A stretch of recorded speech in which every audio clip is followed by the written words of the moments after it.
Hello বন্ধুরা, তোমরা যারা ইউনিভার্সিটি অফ নর্থ বেঙ্গলের আন্ডারে বেঙ্গলি প্রোগ্রাম কোর্সে পড়ো, অর্থাৎ সিক্স সেমিস্টারে যাদের বেঙ্গলি পার্সে রয়েছে, তাদের ডিএসসি 1 এবং 2, জিই 2 এবং সেক 2তে যাদের বেঙ্গলি রয়েছে, অর্থাৎ সিক্স সেমিস্টারে যাদের ডিএসসি 1, 2, জিই 2 এবং সেক 2 বেঙ্গলি পেপারটি রয়েছে, তাদের জন্য এই ভিডিওটি।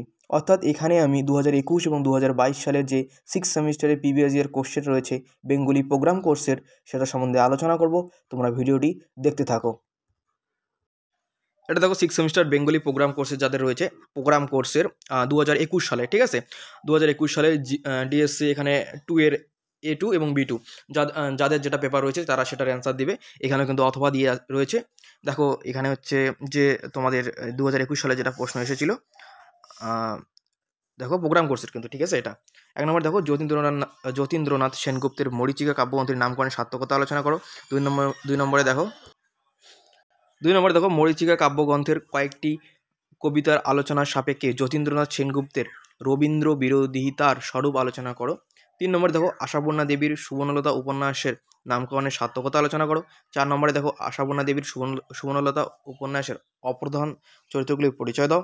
5 নম্বরে দেখো সতীনাথ ভাদুরীর বৈয়াকরণ ছোট গল্পের মূল বক্তব্য পরিস্ফুট করো। 6 নম্বরে দেখো সতীনাথ ভাদুরীর চকাচকি গল্পে চিরন্তন প্রেমের যে আলেখ্য নির্মিত হয়েছে তার বিবৃতি দাও। ঠিক আছে, এটা কিন্তু যাদের পেপার রয়েছে তারাই অ্যান্সার করবে, ঠিক আছে। আর যারা এই পেপারটি নিয়েছিলে তাদের জন্য দেখো কি কোশ্চেন রয়েছে। কল্পবিজ্ঞান কাকে বলে? 7 নম্বরে উপযুক্ত দৃষ্টান্ত সহযোগে এই ধরনের সাহিত্যের লক্ষণগুলি চিহ্নিত করো। 8 নম্বরে দেখো উপযুক্ত দৃষ্টান্ত সহ বাংলা গোয়েন্দা সাহিত্যের একটি রূপরেখা তৈরি করো। 9 নম্বরে দেখো সব ভুতুড়ে গ্রন্থটির কয়েকটির প্রতিনিধি স্থানীয় গল্পের আলোচনা সাপেক্ষে এর নামকরণের সার্থকতা বিচার করো। 10 নম্বরে দেখো সাধারণ ভৌতিক ধারণার বিপরীতধর্মী গল্প হলো সব ভুতুড়ে গ্রন্থের গল্পগুলি আলোচনা করো। 10 নম্বরে দেখো চাঁদের পাহাড় গ্রন্থে শঙ্করের যে দুঃসাহসিক অভিযানের কাহিনী পরিবেশিত হয়েছে তার পরিচয় দাও। 12 নম্বরে দেখো চাঁদের পাহাড় গ্রন্থটির সাধারণ পরিচয় দিয়ে এর শ্রেণী বিচার করো। যাদের এই পেপারটি রয়েছে তারা এই পেপারটির অ্যান্সার করবে, যাদের এই পেপারটি রয়েছে তাদের এই পেপারটির অ্যান্সার করবে, ঠিক আছে। এটা কিন্তু বিএ প্রোগ্রাম কোর্সের সিক্স সেমিস্টার বেঙ্গলি।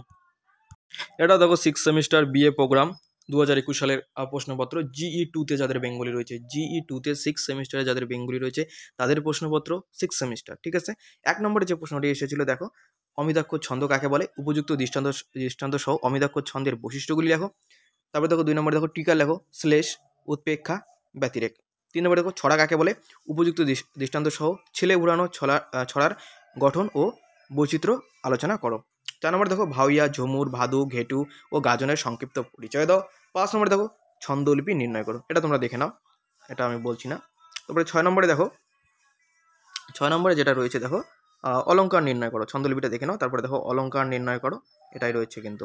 এটা হচ্ছে জি 2তে যাদের বেঙ্গলি রয়েছে সিক্স সেমিস্টার বিএ প্রোগ্রাম কোর্সে তাদের কিন্তু এই পেপারটির অ্যান্সার দিতে হবে, ঠিক আছে। এটা দেখো একটা বিএ প্রোগ্রাম কোর্সের সিক্স সেমিস্টার সেক 4-এ যাদের বেঙ্গলি রয়েছে, ঠিক আছে। 2021 সালে একটা কোশ্চেন পেপার সেক 4-এ যাদের বেঙ্গলি রয়েছে, ঠিক আছে, প্রোগ্রাম কোর্স। দেখো এখানে যে প্রশ্নগুলো এসেছে, তোমার কোনো ভ্রমণের অভিজ্ঞতার উপর একটি করে ছোট গল্প রচনা করো। 2 নম্বরে দেখো ব্যক্তি মানুষের কোনো অসচেতনাকে মাথায় রেখে সমাজ সচেতনতা বিষয়ক একটি ছোট গল্প রচনা করো। 3 নম্বরে দেখো স্বাধীনতা দিবস পালনের উদ্দেশ্যে আয়োজিত সবার জন্য একটি তাৎক্ষণিক বক্তব্য প্রস্তুত করো। 3 নম্বরের ছিল এটা, সরি। 4 নম্বরে দেখো তোমার মহাবিদ্যালয়ে বিদায় সম্বর্ধনা জানানোর উদ্দেশ্যে আয়োজিত সবার জন্য একটি তাৎক্ষণিক বক্তব্য রচনা করো। 5 নম্বর দেখো কোনো কবিতার কাব্য সৌন্দর্য বিচার করতে গেলে যে দিকগুলির প্রতি নজর দিতে হয় সেগুলির উল্লেখ করো। 6 নম্বরে দেখো রবীন্দ্রনাথ ঠাকুরের যে কোনো একটি কবিতার কাব্য সৌন্দর্য বিচার করো, ঠিক আছে। এখানে কিন্তু 6টা প্রশ্নই ছিল, লিখতে লাগবে 4টা, 4 × 60 নম্বর। BA programme course six semester examination 2021 sec 4-এ যাদের বেঙ্গলি রয়েছে তাদের কোশ্চেন পেপার এটা, ঠিক আছে। এটা দেখো BA programme six semester examination 2022 সালের একটা প্রশ্নপত্র বিএ পার্সে যাদের রয়েছে বেঙ্গলি, এবং এখানে ডিএসসি 1 এবং 2 ডেটা যে কোশ্চেন পেপার রয়েছে সেই কোশ্চেন পেপার। দেখো 2022 সালে কী কী প্রশ্নগুলি তোমাদের এসেছিল। এখানে যে প্রশ্নগুলি এসেছিল দেখো প্রথমে 4টে লিখতে লাগবে, 3, 4, 12 নম্বর, প্রতিটি প্রশ্নের মান 3 করে। যতীন্দ্রনাথ সেনগুপ্তের 3টি কাব্যগ্রন্থের নাম ও প্রকাশকাল উল্লেখ করো। খ নম্বরে দেখো বন্যা গল্পটির পটভূমি কোন অঞ্চলের, গল্পটি কার লেখা, কোন নদীতে বন্যা হয়েছিল সেটা লিখতে বলা হয়েছে। তারপরে প্রশ্ন দেখো সুবর্ণলতা উপন্যাসে সুবর্ণলতার বাবার নাম কী ছিল, তিনি কেমন প্রকৃতির মানুষ ছিলেন। তারপরে প্রশ্ন তো মরীচিকা কাব্যগ্রন্থটির কবি কাকে উৎসর্গ করেছিলেন, উৎসর্গপত্রে কী লেখা আছে। সতীনাথ ভাদুরীর যে কোনো 3টি গল্পের নাম লেখো, 3টি চরিত্রের নাম লেখো। আশাপূর্ণা দেবীর সুনলতা কোন গোত্রের উপন্যাস? এই উপন্যাসের 3টি চরিত্রের নাম লেখো। এটা কিন্তু বিএ প্রোগ্রাম কোর্স 6 সেমিস্টার 2022 সালের কোশ্চেন পেপার ডিএসসি 1 এবং ডিএসসি 2। এখানেও কিন্তু অথবা দিয়ে রয়েছে, যার যেটা পেপার রয়েছে সে কিন্তু সেই পেপারটির অ্যান্সার দেবে। এখানে দেখো 4টি প্রশ্ন উত্তর দেবে, 4 6 24 নম্বর। 2 এর কতে যেটা রয়েছে দেখো, যতীন্দ্রনাথ সেনগুপ্তকে দুঃখবাদী কবি বলা হয়েছে কেন? খ নম্বরে দেখো, সুবর্ণলতার ব্যক্তিত্বের উপর তার মা সত্যবতীর প্রভাব কতটা সেটা লিখতে বলা হয়েছে। গ নম্বরে দেখো, গণনায়ক ছোট গল্পের রাজনৈতিক প্রেক্ষাপট। ঘ নম্বরে দেখো, হাট কবিতার কার রচনা এবং কবিতাটির কাব্য সৌন্দর্য লিখতে বলা হয়েছে। নম্বরে দেখো, চোখাচোখি গল্পে সতীনাথ ভাদুরীর যে প্রেমের যে দৃষ্টান্ত সেটা ব্যতিক্রমী প্রেমের যে দৃষ্টান্ত সেটা লিখতে বলা হয়েছে। নম্বরে দেখো, সুবর্ণলতা উপন্যাসের মুক্ত কিছু চরিত্রের যে পরিচয় সেটা দিতে বলা হয়েছে। এখানে কিন্তু তোমাদের লিখতে হবে 4টি 4 6 24 নম্বর, প্রতিটি প্রশ্নের মান 6 করে, ঠিক আছে। এবার 3-এর কতে যেটা রয়েছে দেখো, এখানে কিন্তু 2টা লিখতে লাগবে, 12 দুগুণে 24 নম্বর। দেখো, যতীন্দ্রনাথ সেনগুপ্তের মরীচিকা কাব্যগ্রন্থটির নামকরণের সার্থকতা বিচার করো। খ নম্বরে দেখো, সুবর্ণলতা উপন্যাসকে নারীবাদী সাহিত্য বলা কতটা যুক্তি তা আলোচনা করো। তারপরে দেখো, চরণদাস MLA গল্পে তৎকালীন রাজনীতির যে পরিচয় ফুটে উঠেছে তার পরিস্ফুটন করো। এবং ঘ নম্বরে দেখো, পত্র লেখার বাবা গল্পটির একখানের শিল্প সার্থকতা বিচার করো। এখানে কিন্তু তোমাদের লিখতে লাগবে 2টি, 12 দুগুণে 24 নম্বর, ঠিক আছে। এটা কিন্তু গেল যে প্রোগ্রাম করছে, ঠিক আছে। এবার ডিএসসি B2-তে, ওটা আসলে B1, এটা হচ্ছে B2-তে যাদের রয়েছে, যার যেটা পেপার রয়েছে সে কিন্তু সেই পেপারে অ্যান্সার দিতে হবে। তোমরা দেখে নেবে পেপারগুলি তোমাদের কী কী রয়েছে। 1 নম্বরে দেখো, কল্পবিজ্ঞান কাকে বলে? এর ইংরেজি প্রতিশব্দটি লেখো। তারপরে প্রশ্ন দেখো, গোয়েন্দা কাহিনী বলতে কী বোঝো? বাংলা ভাষায় লেখা 4টি গোয়েন্দা কাহিনীর নাম লেখো। গ নম্বরে দেখো, সব ভুতুড়ে গ্রন্থটির কত সালে প্রকাশিত? গ্রন্থটি কাকে উৎসর্গ করা হয়েছিল? সব ভুতুড়ে গ্রন্থে কয়টি গল্প রয়েছে? প্রথম ও শেষ গল্পের নাম লেখো। 2 নম্বরে দেখো, চাঁদের পাহাড় উপন্যাসে শঙ্কর কোথায় এবং কিসের চাকরি পেয়েছিল? পরের প্রশ্ন দেখো, চাঁদের পাহাড় উপন্যাসে আলভারেজের মৃত্যু হয়েছিল কিভাবে, ঠিক আছে। এখানেও কিন্তু তোমাদের 4টি 3 4 12 নম্বর। পরে 2-এর কতে দেখো, বাংলা গোয়েন্দা কাহিনীর পরিচয়। তারপরে হচ্ছে বাংলা ডিটেকটিভ গল্প রচনায় শরদিন্দু বন্দ্যোপাধ্যায়ের পরিচয়। তারপরে দেখো, একেবারে আহেরি টোলার বাড়িতে গিয়ে উঠেছিল, তারপর কি ঘটেছিল। তারপরে হচ্ছে সত্যি নয় গল্পটির বিশ্বভাবনার সংক্ষিপ্ত পরিচয় দাও। চাঁদের পাহাড় উপন্যাসের প্রকৃতির ভূমিকা কতখানি ছিল সেটা লিখতে বলা হয়েছে। পরের প্রশ্ন হচ্ছে, শঙ্কর আলভারেজকে কী অবস্থায় উদ্ধার করেছিল? উপন্যাসের পরবর্তী অংশে আলভারেজ কীভাবে শঙ্করকে সাহায্য করেছিল সেটাও কিন্তু এখানে লিখতে বলা হয়েছে। এখানে কিন্তু 6 নম্বর করে প্রতিটি প্রশ্নের মান 4 6 24 নম্বর। 3-এর যেটা রয়েছে দেখো, 3-এর কতে রয়েছে, চাঁদের পাহাড় উপন্যাসের নামকরণের সার্থকতা আলোচনা করো। খ নম্বর দেখো, সব ভূতুড়ে গ্রন্থটির গল্পগুলির মূল সুর অতীন্দ্রিয়তা নাকি কল্পবিজ্ঞান? তোমার মতামতের সাপেক্ষে যুক্তি দাও। গ নম্বর দেখো, চাঁদের পাহাড় উপন্যাসের শঙ্কর চরিত্রটির বিশ্লেষণ করো। ঘ নম্বর দেখো, সব ভূতুড়ে গল্প সংকলনে যে কোনো একটি গল্পের শিল্প রূপ আলোচনা করো। এখানে কিন্তু 2টি, 12 দুগুণে 24 নম্বর। যার যেটা পেপার রয়েছে সে কিন্তু সেই পেপারেই অ্যান্সার দেবে। এটা কিন্তু ডিএসসি B2 আর এটা হচ্ছে ডিএসসি A2, ঠিক আছে। এটা কিন্তু বিএ প্রোগ্রাম 6 সেমিস্টার বেঙ্গলি। এবার দেখো, বিএ প্রোগ্রাম 6 সেমিস্টার 2022 সালের প্রশ্নপত্র। এবার হচ্ছে G1 এবং G2-তে যাদের বেঙ্গলি রয়েছে তাদের প্রশ্নপত্র কিন্তু এখানে রয়েছে ঠিক আছে, G-তে।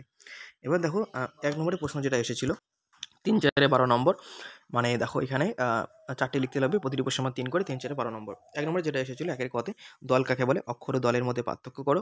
তারপরে দেখো, বাংলা সাহিত্যের অমিতাক্ষর ছন্দের প্রবর্তককে, এই ছন্দের সংজ্ঞা দাও। গ নম্বর, উদাহরণসহ অতিশয়োক্তি অলঙ্করণের সংজ্ঞা দাও। ঘ নম্বর দেখো, শ্লেষ কাকে বলে? এর প্রকারভেদগুলি লেখো। নম্বরে দেখো, ডোকরা, দারু, নকশি কোন ধরনের লোকশিল্প? 4 নম্বরে দেখো, গম্ভীরা কী ধরনের লোকসঙ্গীত? এটি কোন অঞ্চলে প্রচলিত? ঠিক আছে, এইগুলি কিন্তু তোমাদের এসেছে G2-তে। তারপরে 2-এর কতে দেখো, একটা ছন্দ নির্ণয় করতে বলা হয়েছে। ছন্দটা তোমরা দেখে নাও। এখানে কিন্তু 4টি লিখতে হবে, 4 6 24 নম্বর, প্রতিদিন 6 করে। তারপরে অলঙ্কার এইটা এসেছে, তোমরা একটু দেখে নাও, ঠিক আছে। পরে দেখো, এটা কিন্তু তারপরে দেখো, ছন্দ এবং অলঙ্কার, ঠিক আছে। এইখানে কিন্তু 2-এর ক, খ, গ, ঘ, উম, চ, ঠিক আছে। দেখো, উমু নম্বরে যেটা এসেছে আর কি, বোলান এবং আলকাপের সংক্ষিপ্ত পরিচয় দাও। এবং তারপরে 4 নম্বরে যেটা লেখো, ভাউইয়া এবং গাজন সম্বন্ধে কিন্তু তোমাদের এখানে টিকা লিখতে বলা হয়েছে, ঠিক আছে। এবার 3 নম্বরে যেটা এসেছে দেখো, 3 নম্বরে কিন্তু তোমাদের 3-এর কতে যেটা এসেছে, দলবৃত্ত ছন্দ কাকে বলে? এই ছন্দের অপর নামগুলি লেখো। উদাহরণসহ এই ছন্দের বৈশিষ্ট্যগুলি আলোচনা করো। উপমা অলঙ্কার কাকে বলে? এই ছন্দের কতটি উপাদান ও কী কী? উদাহরণসহ এই ছন্দের শ্রেণীবিভাজন করো। ঘ নম্বর দেখো, প্রবাদ কি? প্রবাদ কীভাবে সমাজচিত্রে উঠে এসেছে তা আলোচনা করো। ঘ নম্বর দেখো, ছড়ার গঠন ও বিষয় বৈচিত্র্য আলোচনা করো, ঠিক আছে। এই ছিল তোমাদের জির যে question paper Bengali 6 semester programme কোর্সের 2022 সালের প্রশ্নপত্র, ঠিক আছে। এবার দেখো, বিএ প্রোগ্রাম 6 সেমিস্টার সেক 2-তে যাদের বেঙ্গলি রয়েছে, 2022 সালের প্রশ্নপত্র এটা।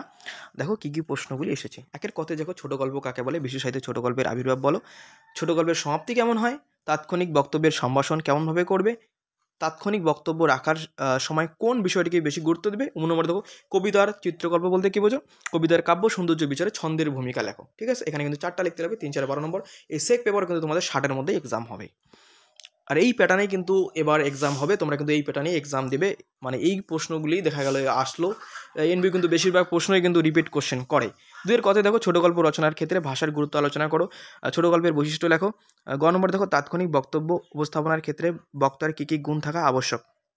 তাৎক্ষণিক বক্তব্য উপস্থাপনার পূর্বে একজন বক্তা কীভাবে নিজেকে তৈরি করবেন। নম্বর দেখো, কাব্য সৌন্দর্যের বিচারের ক্ষেত্রে অলঙ্কার ব্যাখ্যার গুরুত্ব আলোচনা করো। নম্বর দেখো, কাব্য সৌন্দর্য বিচারের সময় যে বিষয়গুলিকে গুরুত্ব দেওয়া হয় সেগুলি সূত্রাকারে লেখো। ঠিক আছে, এখানে কিন্তু 4টে লিখতে লাগবে, 4, 6, 24 নম্বর। 3-এর কতে যেটা এসেছিল দেখো, 3-এর এখানে কিন্তু 2টা লিখতে হবে, 12 দুগুণে 24 নম্বর। মানবিক মহত্বকে মাথায় রেখে একটি ছোট গল্প রচনা করো। খ নম্বর দেখো, বিশ্ব পরিবেশ দিবস পালনের উদ্দেশ্যে আয়োজিত সবার জন্য একটি তাৎক্ষণিক বক্তব্য প্রস্তুত করো। গ নম্বর দেখো, দ্রব্যমূল্য বৃদ্ধির সাধারণ মানুষের জীবনকে কেমনভাবে প্রভাবিত করেছে সেই বিষয়ে আয়োজিত নাগরিক সভার জন্য একটি তাৎক্ষণিক বক্তব্য প্রস্তুত করো। ঘ নম্বর দেখো, তোমার পঠিত যে কোনো একটি কবিতার কাব্য সৌন্দর্য বিচার করো।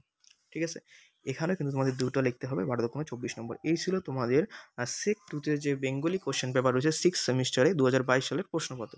আর এই প্রশ্নপত্রগুলো দেওয়ার কারণ হচ্ছে, এই ঘুরে ফিরে কিন্তু এই প্রশ্নগুলোই কিন্তু তোমাদের পরীক্ষায় এবার আসবে। ঠিক আছে, 2021 এবং 2022 সালে 6 সেমিস্টারের প্রশ্নপত্র দেখে তোমরা একটা অটোমেটিক একটা ধারণা পেয়ে যাবে, এবং এখান থেকে তোমরা 60% প্লাস তোমরা এখান থেকে তোমরা কোশ্চেন কিন্তু কমন পেতে পারো। ঠিক আছে, এনবি কিন্তু রিপিট কোশ্চেন করে, কাজেই তোমরা চিন্তা করো না, এই প্রশ্নগুলো একটু ভালো করে দেখে যেও। আশা করি এক্সাম ভালো হবে। ঠিক আছে, সকলকে ধন্যবাদ।